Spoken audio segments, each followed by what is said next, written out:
Bonjour Audrey Gassion, Bonjour.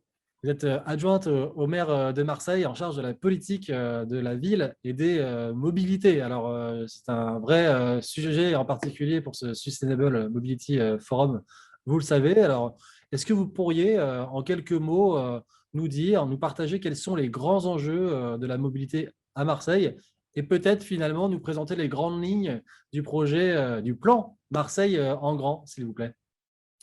Oui, Marseille, donc, comme vous le savez, c'est la deuxième ville de France. C'est une ville très étendue puisque ça fait 2 fois et demi Paris. Et c'est une ville qui est très en retard en matière de mobilité, en matière de déplacement et notamment de transport en commun.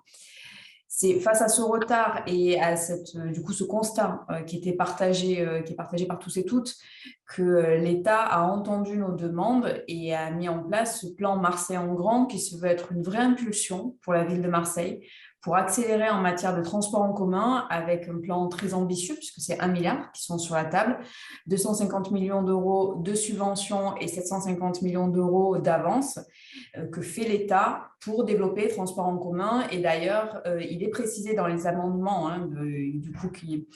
dans les amendements au projet de loi de finances qui annoncent ces montants-là, il est précisé que pour que ces montants-là soient débloqués, il faut que les transports en commun à Marseille aillent en priorité vers les quartiers nord, puisqu'on a une vraie fracture dans notre ville. Et on a des quartiers nord qui sont très, très mal desservis et ça ne peut plus durer. On ne peut plus avoir une ville comme ça fracturée. Nous, notre ambition à la ville de Marseille, c'est de recoudre la ville et de faire en sorte que l'on puisse mieux se déplacer sur Marseille.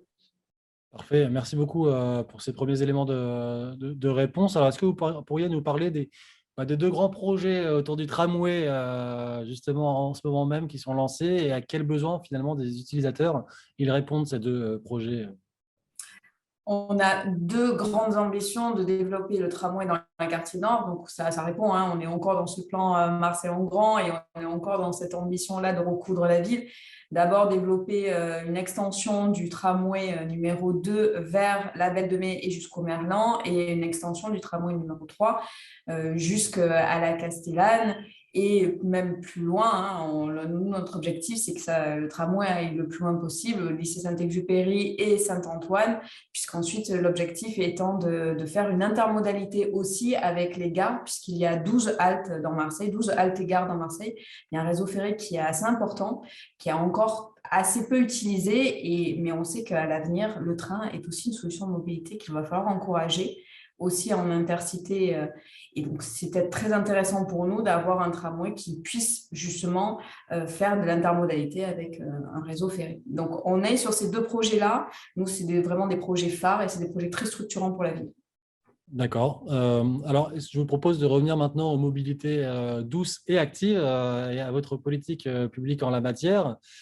Comment est-ce que vous répondez à la forte envie qu'on voit se dégager très fortement citoyenne, cette envie de se déplacer autrement dans Marseille? On le voit aussi à Marseille. Nous, à Marseille, c'est la métropole qui a la compétence et mobilité et la compétence voirie qui est assez essentielle pour créer des pistes cyclables. Et c'est vrai que pour l'instant, on a très, très peu de pistes cyclables.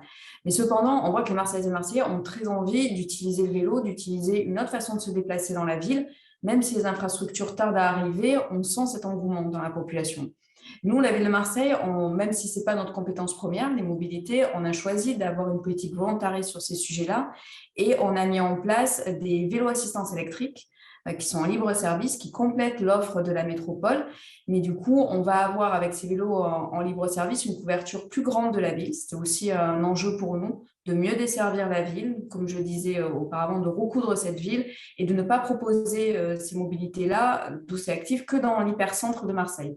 Et donc, on a vraiment une logique ambitieuse avec les opérateurs de VAE, de vélo assistance électrique, pour qu'ils opèrent aussi dans les quartiers qui sont plus périphériques de l'hypercentre et qu'ils puissent proposer ces mobilités à tous et toutes.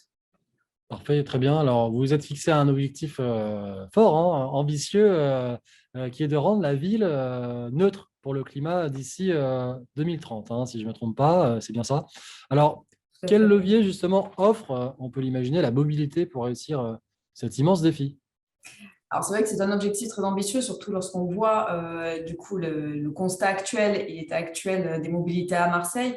On sait que la circulation joue beaucoup dans cette empreinte carbone et on a à cœur justement de complètement changer de paradigme et de changer de modèle sur Marseille. Alors, c'est vrai que pour l'instant, on cumule beaucoup de classements et beaucoup de positions dans les classements assez négatives. On est la dernière ville cyclable, on est la dernière ville marchable, on est dans les premières villes embouteillées de France. Donc, on a vraiment, voilà, on va dire, une situation de départ compliquée, mais on sait qu'on a aussi cette volonté-là et on a besoin d'avoir une impulsion. Alors, ça va être dans le développement des transports en commun, qui sont absolument essentiels sur notre territoire. Là, en effet, on a ce plan Marseille en Grande qui est une vraie impulsion. Dans le développement des mobilités douces et actives, il va falloir qu'on ait des pistes cyclables, mais on voit que c'est quelque chose, à un moment donné, ça va être inéluctable. La métropole va devoir mettre en place ces pistes cyclables. C'est vraiment très attendu par les Marseillaises et Marseillais. Donc, on est dans le sens de l'histoire. Et aussi un développement de l'autopartage, parce que c'est aussi une solution à laquelle on croit. Et donc, on a ces trois leviers-là des mobilités. Bien sûr aussi désencombrer les trottoirs. Ça aussi fait partie de notre ambition politique, de désencombrer le trottoir pour avoir un espace public plus apaisé et de mieux organiser aussi le stationnement des deux roues motorisées, des vélos. Tout ça, c'est des sujets sur lesquels nous travaillons, mais on a vraiment beaucoup de leviers qui sont à notre portée, qu'on souhaite actionner tous en même temps, puisque c'est vrai que de très en retard, on a envie demain d'être une ville pionnière en matière de mode de déplacement et en matière du coup de ville verte et de développement durable. Et pourquoi pas très en avance. Alors du coup, effectivement, cette Exactement. mobilité, c'est un peu aussi la réorganisation de l'espace public. On parle beaucoup de ce qui se passe sur la chaussée, mais c'est aussi le confort des piétons et à pouvoir circuler de manière plus Tout à globale, fait. en tout cas. Tout à fait, c'est exactement ça. Ça va aussi avec un plan de renaturation de la ville. On est sur une ville qui a été très minérale, très minéralisée au final. Et on voit que ça crée, on le sait, aussi des îlots de chaleur. On est sur une situation où lorsqu'on se déplace dans la ville, il faut aussi que les cheminements soient agréables. Il faut aussi qu'on puisse avoir de l'ombre en été et que tout cet espace public soit organisé pour que les déplacements piétons soient agréables et soient possibles. Donc, c'est vraiment une autre façon de penser la ville. Et là encore, on a beaucoup, beaucoup d'ambition pour Marseille et on sait aussi que l'attente est très grande de la population pour avoir une ville beaucoup plus agréable et une ville aussi à la circulation beaucoup plus apaisée. Merci beaucoup. Merci beaucoup, Audrey Gassian, de Merci votre à vous. participation au Sustainable Mobility Forum et on vous dit à très bientôt en physique, je l'espère. Merci. Au revoir. Au revoir.